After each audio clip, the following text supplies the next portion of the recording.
Bismillah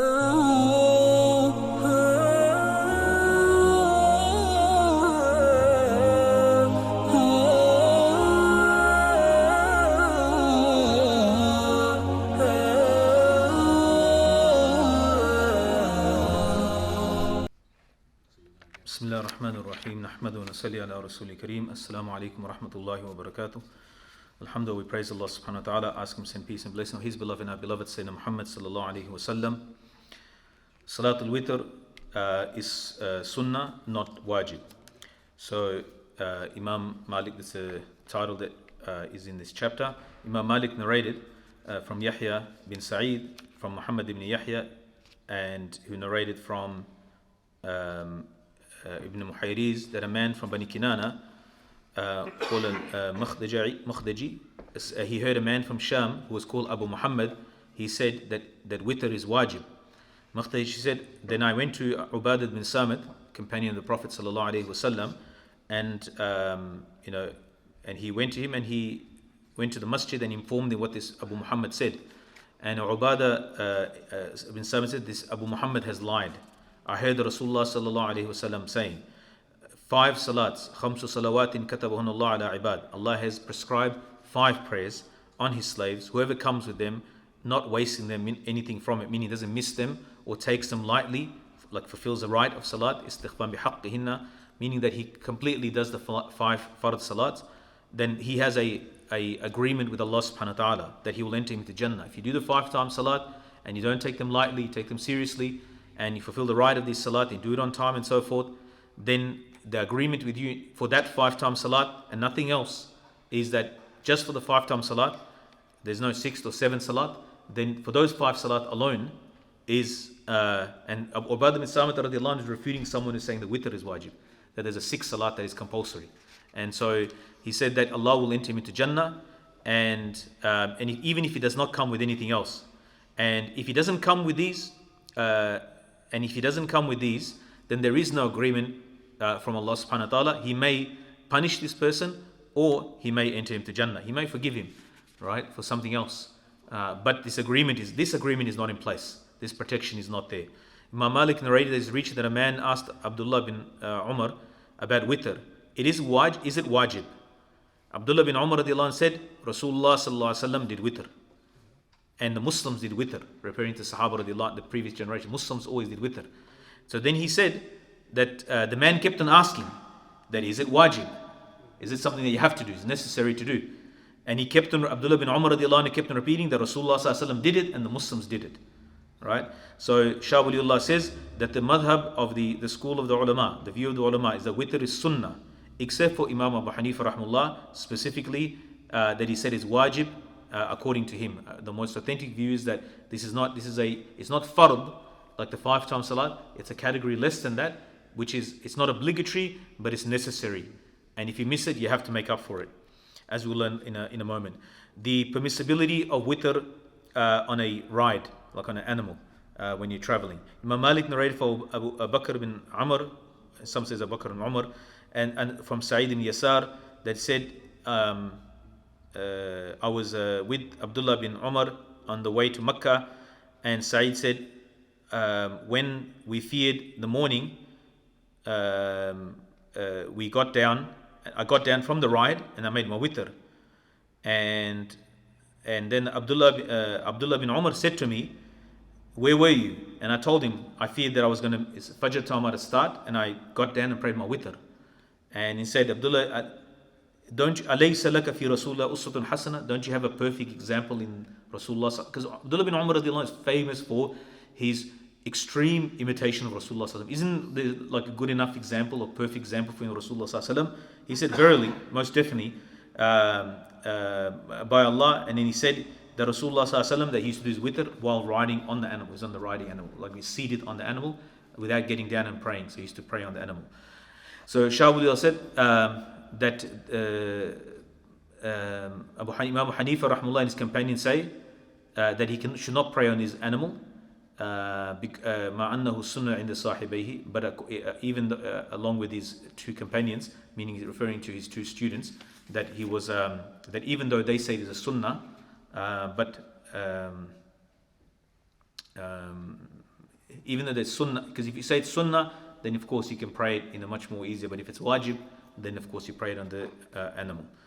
وقال أبو حنيفة صاحب لا يصليها على الدابة مع أنه سنة عند صاحبيه. Al-Witr to be prayed in two twos and then prayed one rakat at the end.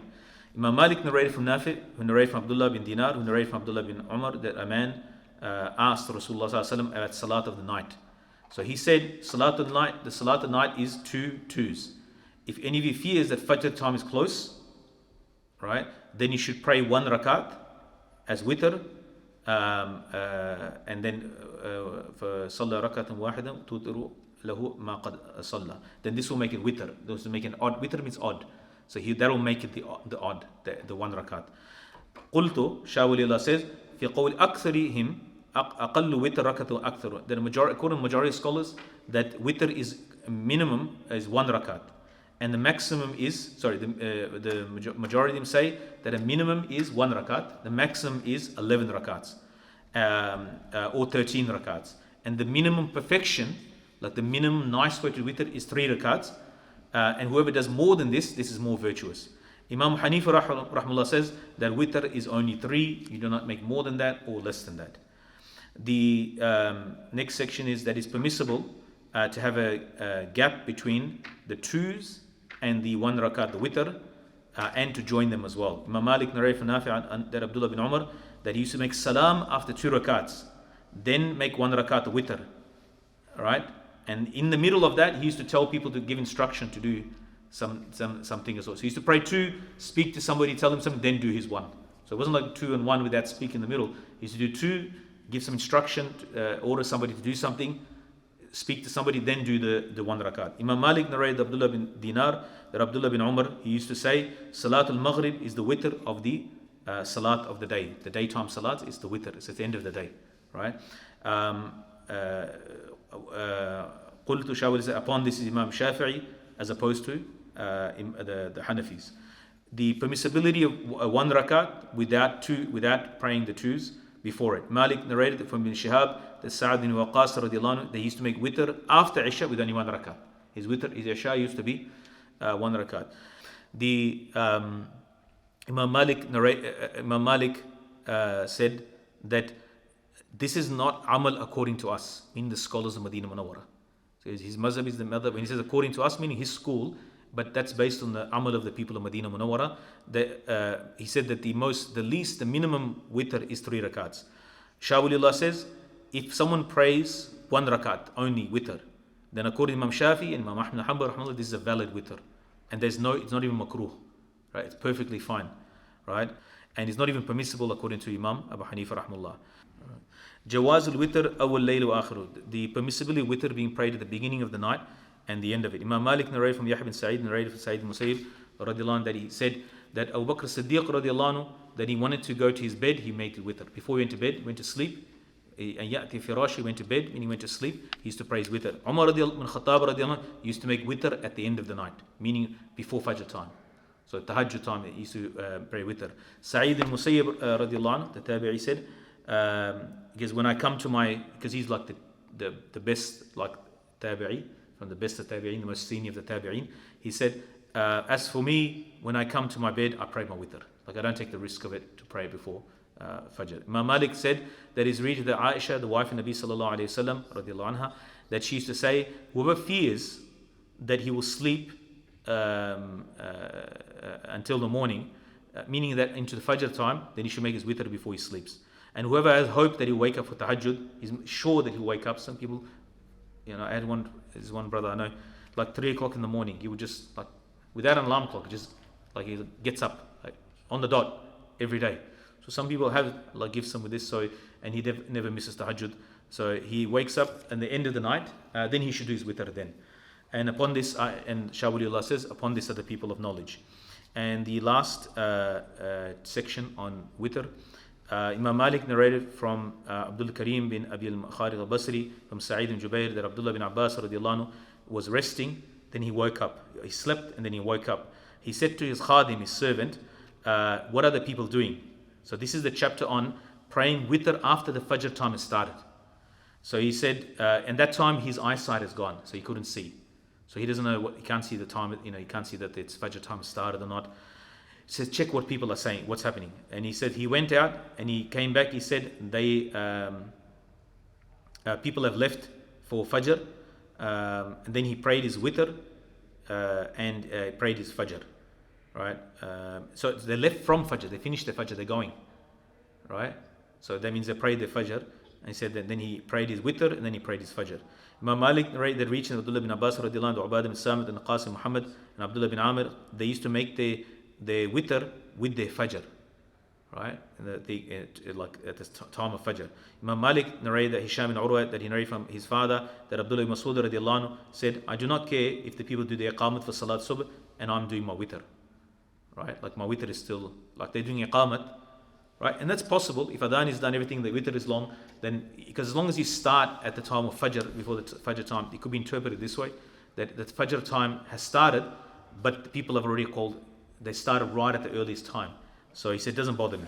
Imam Malik narrated from Yahya bin Sa'id that Yahya bin Sa'id, that he said that Ubadah bin Samit radiallahu anhu, he was Imam of the people one day, and he went out for Fajr, and the Muazzin did Iqama for the Faqama Salat Subh, Iqama Fajr.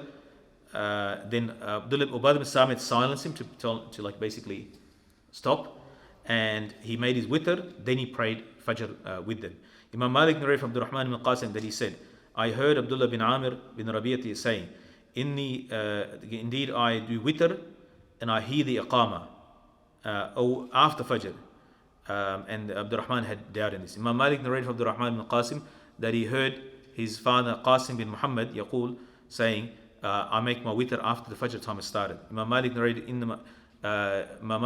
that Witr after Fajr, whoever slept from his Witr, like he slept in, so he's doing qada. So that in a way, وَلَا يَنبَغِي لِأَحَدٍ يَعْتَمِدَ ذَلِكَ حَتَّى يَدَعَ بَعْدَ الْفَجْرِ. So the person should not وَلَا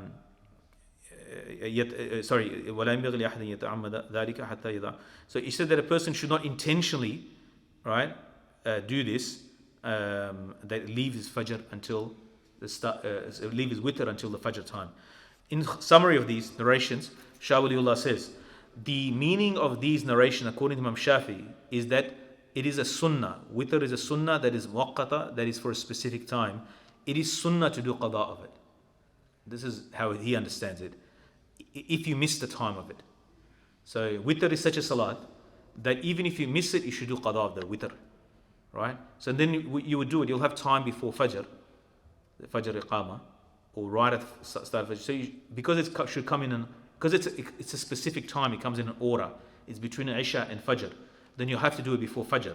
So even Iqama is called, and the Witr, if it's one rakat, then one rakat is done, three rakats done, but it's done before the Fajr Salat.